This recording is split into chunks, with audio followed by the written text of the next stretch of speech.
संयम नमस्कार, स्वागत है आपका। पहले तो बताइए भाव को लेकर क्या व्यू है आपका? नमस्ते जी।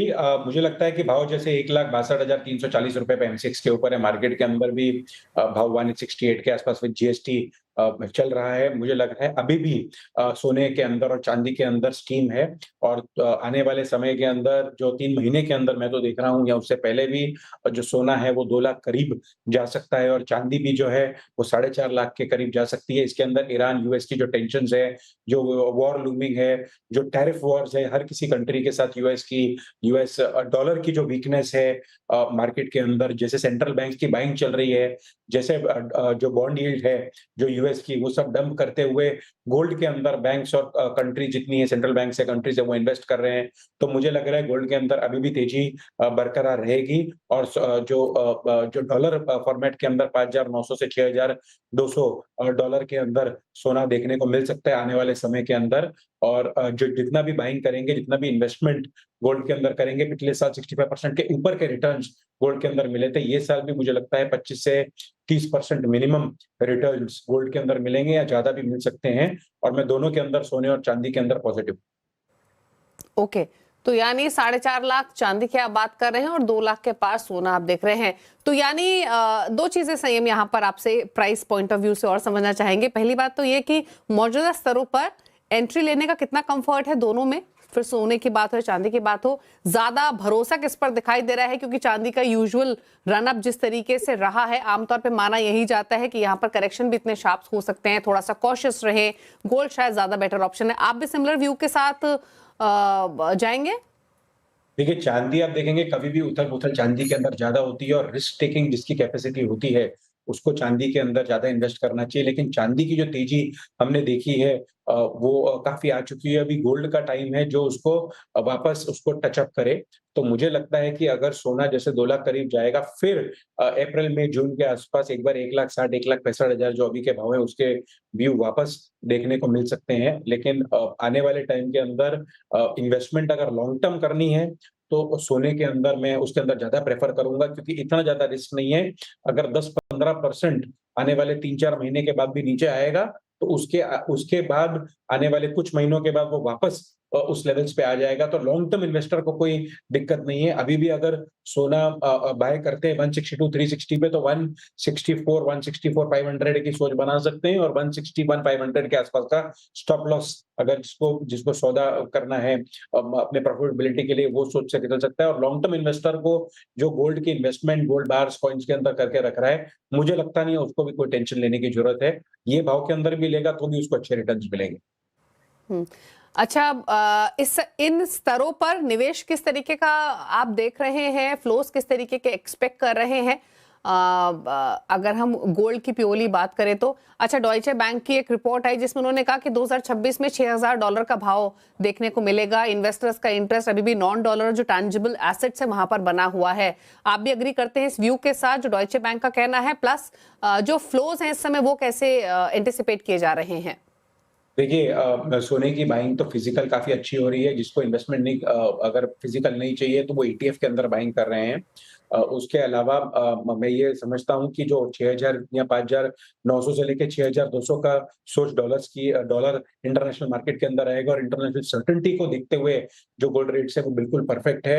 यही रेट्स के अंदर मानसिकता है और मुझे लगता है कि कोई भी दूसरा कमोडिटी दूसरे इक्विटी मार्केट्स के अंदर या दूसरे मार्केट्स के अंदर इन्वेस्ट करे, तो गोल्ड को नो ब्रेनर मानते हुए मुझे लगता है कि अगर उसके अंदर इन्वेस्ट किया जाए तो बराबर और सेफ्टी के साथ बराबर तरीके से रिपोर्ट्स प्रॉफिटेबिलिटी मिल सकती है एक इन्वेस्टर को। तो आने वाले समय के अंदर बिल्कुल सही है, गोल्ड में कंटिन्यूअसली सिस्टमैटिकली इन्वेस्ट करते रहें और अपने प्रॉफिटेबिलिटी बढ़ते हुए देखें। जियोपॉलिटिकल टेंशंस जो हैं 2028 तक जब तक ट्रम्प है यूएस के अंदर तब तक कम होती हुई नहीं दिखती हैं। जो इकोनॉमिक टैरिफ वॉर्स है वो भी कम होती नहीं दिखती हैं। तो मुझे लगता है 2028 तक सोना सेफ ज़ोन के अंदर है और धीरे-धीरे बढ़ता रहेगा। बिल्कुल। इनफैक्ट जो आखिर में सही हमने बात कही वो सबसे ज्यादा इम्पोर्टेंट है कि जब तक ट्रम्प है तब तक शायद सोने चांदी के ही दिन रहने वाले हैं। और हम देख भी रहे हैं, आप ट्रम्प के पावर में आने के बाद इक्विटीज वर्सेस बुलियंस का हाल देखेंगे तो क्लियरली इस बात को समझ पाएंगे। अच्छा संयम, अब बजट क्योंकि बहुत नजदीक है और कंसीडरिंग प्राइसेस रिकॉर्ड हाइस पर ट्रेड कर रहे हैं, क्या एक्सपेक्ट कर रहे हैं आप इस बजट से, gold silver point of view से, या आपकी विश लिस्ट क्या है? देखिए, as a past chairman of gem and jewellery domestic council हमने कुछ रिकमेंडेशंस मिनिस्ट्री में भेजे हैं। उसको मैं आपको नरेट कर देता हूँ अभी, कि आज तो पहले कोई भी nodal officer gem and jewellery industry के लिए नहीं है। तो हमने लिखा है कि एक नोडल ऑफिसर चाहिए जेम एंड ज्वेलरी इंडस्ट्री के लिए। जितने भी एनआरआई एंड टूरिस्ट इंडिया के अंदर ज्वेलरी खरीदने आते हैं, जो उनके ऊपर 3% जीएसटी और 6% कस्टम्स लगता है, उसको भी हमारी सोच है कि एयरपोर्ट के ऊपर उसको भी रिफंड कर दिया जाए, अगर वो इंटरनेशनल कोई बायर इंडिया में आके बाय करके वापस ज्वेलरी बाहर लेके जा रहा हो। जो ड्यूटी 6% है, कस्टम ड्यूटी, काफी मार्केट के अंदर न्यूज़ आ रही है कि ड्यूटी बढ़ सकती है। मुझे और यूजीसी को मुझे नहीं लगता है कि ऐसा कि ड्यूटी बढ़ेगी। हमारी ये सोच है कि ड्यूटी 2% घटनी चाहिए। जो आप देखेंगे इंटरनेशनल मार्केट में दुबई के अंदर भी 5% वैट है, तो हमारा 6% प्लस 3% करके 9% तक इंडियन बायर को लगता है गोल्ड के ऊपर कस्टम ड्यूटी और जीएसटी। तो मुझे लगता है कि 6% से 2% अगर कम किया जाए, तो इंटरनेशनली जो घूमने जाते हैं ट्रैवलर्स, टूरिस्ट, वो वहाँ से कुछ छोटी-बड़ी ज्वेलरी खरीद के इंडिया में ना आए और इंडियन ज्वेलरी और इंडियन कारीगरों को ही उससे सपोर्ट मिलेगा। गोल्ड के ऊपर और ज्वेलरी के ऊपर ईएमआई अभी तक शुरू नहीं की गई है, तो हमारी ये सोच बनी है कि हमने लिखा है कि ईएमआई ज्वेलरी के ऊपर चालू कर दी जाए। जो आप कोई गाड़ी लेने जाओ, घर लेने जाओ, सबके ऊपर ईएमआई उपलब्ध है, लेकिन ज्वेलरी के ऊपर ये ईएमआई नहीं है।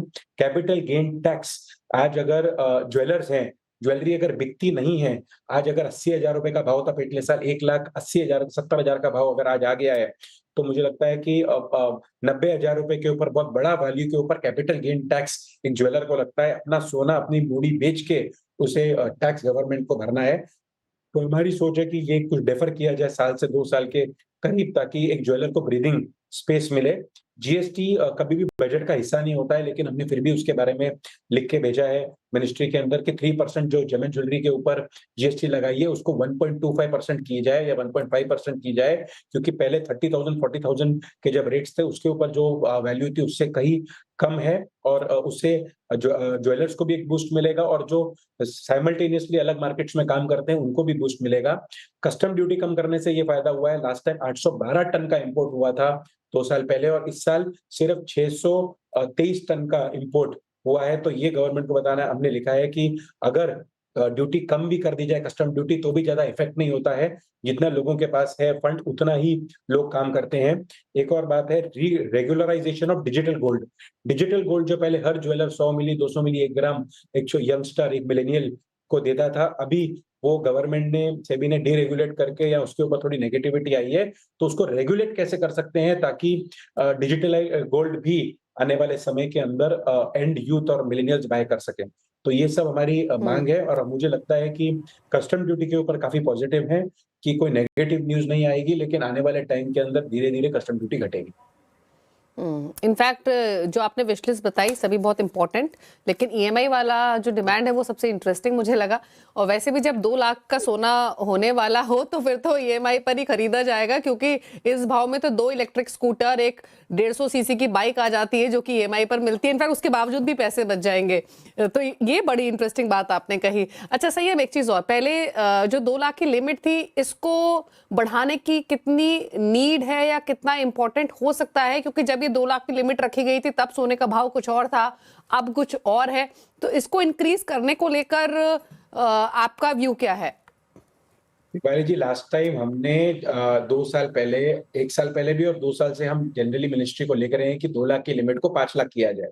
लेकिन हमको हमेशा एक ही रिस्पॉन्स आता है कि कुछ भी बात कर लो, लेकिन पैन कार्ड की जो लिमिट है उसके ऊपर बात नहीं हो सकती है।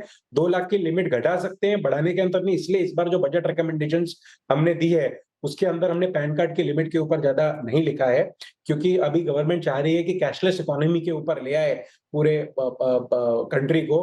काफी रिप्रेजेंटेशन इसके ऊपर मिनिस्ट्री में की गई है पैन कार्ड के ऊपर, लेकिन इसके अंदर हमको कोई पॉजिटिव नहीं दिखी बात जाते हुए, इसलिए हमने इस बार इसके अंदर नहीं डाला है कि मिनिस्ट्री करे। लेकिन अगर 5 लाख तक की लिमिट आ जाती है, तो घर के अंदर जो हाउसवाइफ्स अपना कैश बचा के फिर सोना खरीदने जाती हैं, उनके लिए काफ़ी मुश्किल हो जाता है पैन कार्ड देना, या घर के अंदर भी बहुत बार इन्वेस्टमेंट रूप से या स्त्री धन के रूप से ये कोशिश करती हैं उसको बचा के अपने पास सेफ्टी टाइम के लिए, फ्यूचर टाइम के लिए रखना, उनके लिए काफ़ी मुश्किल हो जाता है।